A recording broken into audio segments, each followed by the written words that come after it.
Howdy, y'all, and welcome to the Kill Count, where we tally up the victims in all our favorite horror movies. I'm James H. Anise, and just a reminder, this will be the last Kill Count I host until summer 2022. For more info, watch the schedule video, and don't worry, Zoran's gonna be bringing you Tremors Kill Count starting in 2 weeks. Today, though, I'm looking at the Forever Purge, the 5th film in the franchise, released in 2021. The Purge series began with a simple home invasion film following a wealthy family. The next few sequels wisely moved the focus to the streets, giving us more action and following characters who had less means to survive. The last installment before this one was 2018's The First Purge, a prequel set in 2017 showing how and why the Purge was started. The new Founding Fathers of America, an extremist political party, instated the 12 hours of lawlessness to kill off poor people and keep the plebes fighting amongst themselves. Decades later, in the Purge election year, candidate Charlie Roan won the 2040 election on an anti-Purge platform. That movie ended with her government ending the Purge, but now it's 8 years later, in 2048, and the NFFA has been voted back into office. The Forever Purge, like the rest of the series, is a political action horror film that revels in hot-button issues. While the first Purge focused on the largely black population of Staten Island, the Forever Purge turns its attention to Tejas and shows us what the Purge is like for undocumented immigrants. It was written by James DeMonico, who created The Purge, wrote all of the previous films, and show-ran the 2-season TV show on USA. He also directed the first 3 films, but stepped aside in the first Purge for director Gerard McMurray. That movie was all about being black in the United States, so DeMonico preferred to have a black director helm the project. So I lay the foundation for these things, but it's really great to hand it off to someone who could then bring an air of authenticity, bring a voice that's very true.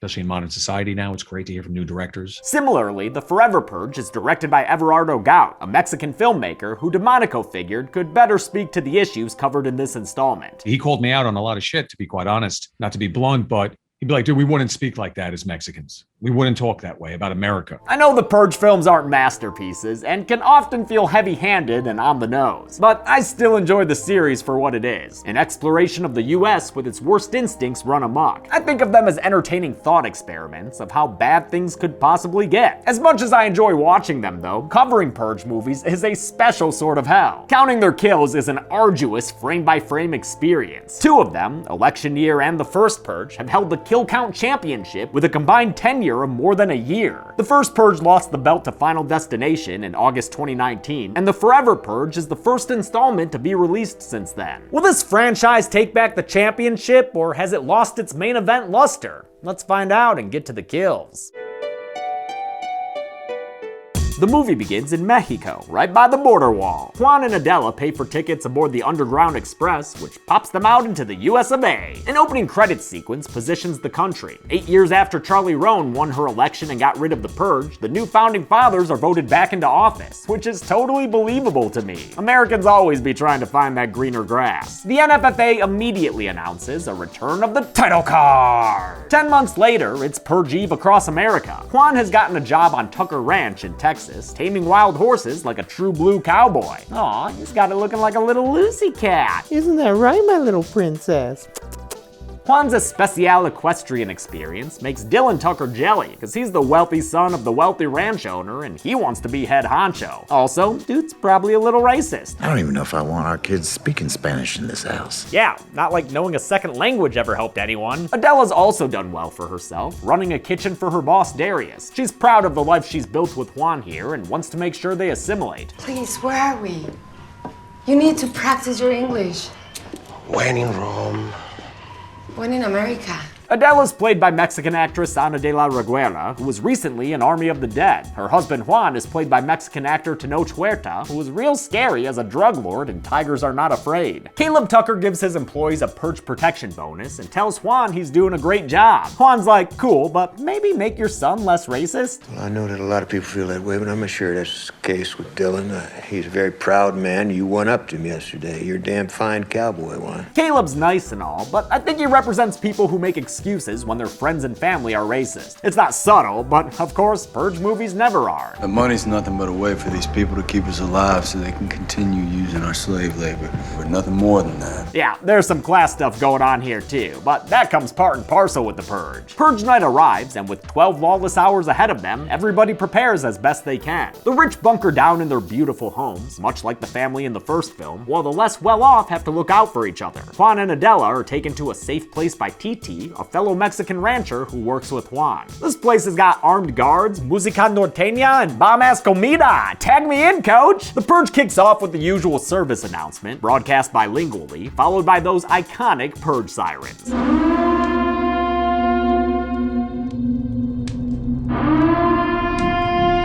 And we're off! Oh boy, here I go counting again. Let's start with 12. A guy beaten to death, a guy stabbed to death, 2 shootout casualties, a motorcycle anchor, 6 people killed by a firing squad, and 1 dude lying there dead in a mask. Just to note, all these kills were also featured in the first Purge, where they were seen on a bunch of monitors being watched by Marissa Tomei. I debated whether or not I should include them in this kill count too, but fuck it! Counting them twice makes just as much sense as them showing up twice in these movies, especially when the 2 movies take place 30 years apart. Juan and Adela have a chat about home. He says their home is Mexico, while she loves America's multiculturalism. America is Mexico. America is Africa. America is Italia. We can take it all. We can learn it all. And we can embrace it. Not everyone shares Adela's sense of patriotism, though. She hears some purgers over a loudspeaker promising to purify America. We will no longer tolerate foreigners raping and pillaging the United States of America. Using unlikely night vision, Adela sees these trucks have people inside. But thankfully, there's nothing for me to count here. She doesn't see murder, just torture, so we're all good. Man, I have to write some fucked up sentences for this show. After a long night, the Purge sirens signal that laws are back on the menu, boys! Finally, we get a look at a post-Purge day in one of these movies. I always wondered what that looked like. Oh, it's another body to count. Yep, probably should have expected that. But hey, at least it's over. Right, man, on the news? Holy shit, that kill was actually super disturbing, and not just because it means my counting isn't done. As this movie's title hinted at, this Purge is going into overtime, baby! Dylan and Adela both find themselves targets. Him by the rootinest, tootinest cowboys you've ever seen, and her by some people in bunny masks who get her in a jigsaw-like trap. Blast! Wrested by the bunnies once more! Adela is saved by Darius, who beats up these plain-spoken rabbits. You're gonna fucking die! You're all gonna die! Yeah, but actually no. You are the one who is going to die, dude! You and your harebrained friend, after Adela and Darius get done with the 2 of yous. These bunny purgers, named Thing 1 and Thing 2, were outfitted with their masks and metal aprons by costume designer Leah Butler. This was Butler's first Purge film, and her job was extra difficult. Not only was this the first Purge movie where creator James DeMonaco didn't help design the masks, this was also the first Purge film set mostly during the daytime, which meant all the costumes and masks would be seen in greater detail. While I do miss the neon lights so prevalent in the other films, there's plenty of good stuff in this one too, like the makeup on the demon cowboys. Cops roll up and arrest Adela and Darius for killing outside of Purge hours. They don't listen to their claims of self-defense. Sorry, Adela, this is Nacho Land of the Libre like you thought it was. They're putting a paddy wagon next to a literal Nazi and some giggling chick who, yeah, I'm gonna guess that one's on drugs right now. Meanwhile, Juan and Titi get to the ranch just as the Tucker family learns who's holding them captive. It's Kirk, their employee, who's resentful about his wages. He's apparently part of some widespread revolution. You and all your rich-ass neighbors will find out what it's like to be penniless and powerless. To be like us! Even though this movie isn't subtle, I like that it still has a little bit of nuance. You get the sense it sympathizes with Kirk's legitimate grievances, but he's clearly the bad guy when he takes it too far and threatens to murder Dylan's sister Harper right in front of him. Then you got Caleb, the rich guy at the top, agreeing with Kirk that the whole system is fucked. The way the rich get rich off the backs of the poor. The way it's been ever since we robbed this land from the Native Americans. He says purging won't help anything since it just plays into the hands of the people in power. Maybe listen to him, Kirk. Dude's lived through 2 Halloween movies. He doesn't live through this movie though. Kirk shoots him in the head point blank in front of his family. TT and Juan come out guns a-blazing, and the resulting firefight between the sides kills 3 of Kirk's guys and Kirk himself. Damn you, Kirk! With more of Kirk's asshole squad on the way, the survivors have to flee inside a semi-truck. They see that the Ever After Purge is going on everywhere, which of course means I've got some background bodies to count. Just 4 in these shots, I think. Dylan's pregnant wife Cassie demands that they find Juan's wife Adela. Cassie's never been a fan of all this Purge shit. Fuck the Purge. Fuck the NFFA. I like her. I also like Dylan's sister Harper, who steps out to help Juan and Titi, since they did save their lives, and also since she's got a little crush on Titi. She'd best be careful. It's like the Hunger Games out there. Wouldn't want to wind up like this dead dude. In the sheriff's van, Nazi guy shows off how much he knows his guns. Double barrel shotgun. AK-47. I'll admit, I'm a little jealous of his gun knowledge. But hey, at least I'm not a Nazi. Someone shoots the van with a rocket launcher, or whatever its proper name is, and the crash kills the two cops driving, as well as the giggly wriggly Forever Purge cheerleader. At the semi, Dylan and Cassie have to fend off a couple of purgers who look like Pakalika from the Cottonmouth Kings. Rest in peace. Also RIP these two. Dylan shoots one of them and smashes the other with a frickin' sledgehammer. 2 kills ain't that big a deal though, compared to the 25 bodies I see here littered around in an overhead shot of the sheriff's van. Nazi guy survived the crash and threatens Adela sexually, but she and Darius fight him off and he's killed when Darius breaks his neck. The doors open up because Juan is here, so everybody's all together now. Except for Darius, who says he needs to find his family and forever exits this movie. Also not coming along in the semi are 2 dudes who get shot. One by Cassie after running in and yelling, "Forever Purge!" The truck drives away and we see 8 more bodies that we didn't count before. And trust me, editor Josh and his girlfriend Kate made sure that these were new ones. They're great at this shit. As the characters drive out of their Texas town, we get an awesome shot showing large-scale destruction. There are only 2 kills I see clearly though, and I'll put them on the count right now. Don't worry, plenty more bodies to count after they get to a motel. There are 3 outside and 3 inside. Those are what we call interior-exterior bodies. A news update tells us that the NFFA has declared martial law nationwide. They are strongly against the Forever Purge, since it's not something they can control. They have tapped into populist anger to gain power, but now that anger has turned against and overwhelmed them. The Forever Purge has already spread across the entire country, so the only thing our heroes can do is head for the border. For 6 hours only, Mexico and Canada will be accepting US refugees. Mexico and Canada will take in anyone from America unarmed and give them sanctuary until order is reestablished in the US.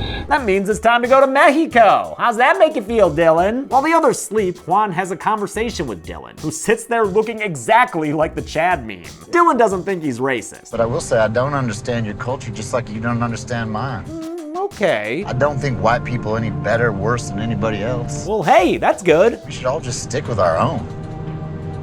Just leave each other alone. That's starting to sound a little segregationist. They see Ever After Purgers camping along the way to the border, which of course gives us another background body to count. Harper figures out a way to get rid of them, just like a true detective. All it takes is a pledge of allegiance to purify America. They arrive in El Paso with 3 hours left to get out of the country. The city's a war zone between the military and Forever Purgers, and I see 4 bodies or kills in this overhead shot that I can count. One of them weirdly cartoonish. What was even going on there? There's a cool long one take that shows all our characters sitting in the semi, then reveals that their way forward is blocked, so they're gonna have to get out and run. They pass a few bodies in the alleys of El Paso, occasionally adding a few kills to the pile themselves. Alright y'all, the numbers don't need any help in this one, okay? The lengthy one take continues, and we see 5 more kills and or bodies as they move out onto the street and slowly fight their way across it. Without cutting, the shot then follows them through a diner where another 3 bodies can be seen and added to our list. The counting's kind of taken over this part of the script, but I have to reiterate how much I love this long oneer, which goes on for nearly 2.5 minutes with only 1 hidden cut I could find during an explosion. The shot gives such an epic sense of scale and action, which is true for this Purge installment as a whole. Despite its modest budget, the Forever Purge feels big. For the one take, the streets of El Paso were played by the backlot at Universal Studios. In fact, whenever you see the expansive desert shots, it's usually California rather than Texas or Mexico. The oneer on the Universal lot required a lot of coordination between the actors, the effects team, and the cam ops who would have to hand off cameras mid-shot and try not to trip over anything. In the end, everyone was very happy with how it turned out. That was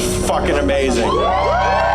An NFFA tank fires and the blast blocks a door shut, separating Adela and Cassie from the rest of their group. Adela leads Cassie through a theater playing the OG Dracula, and they head into the back. More bodies are seen, but it's tough to count since some of them are clearly plastic. I'm assuming they're theater props. Not everybody here is plastic or dead. This Lost Boys looking one was just acting. Oh, but now he's dead anyway, as is this other dude who Adela closes the curtains on. The ladies then head outside where 7 more bodies can be seen in the background of various shots. A conversation reveals why Adela is so capable with firearms. She was part of a women's group that fought against the Mexican cartels. That's why she and Juan had to flee to the United States. The others are held up by a group of purgers led by this dude named Alpha. He calls his partner Mother, which has to be a Mike Pence reference. It goes along with the rest of his obviously referential dialogue. Look what we got here.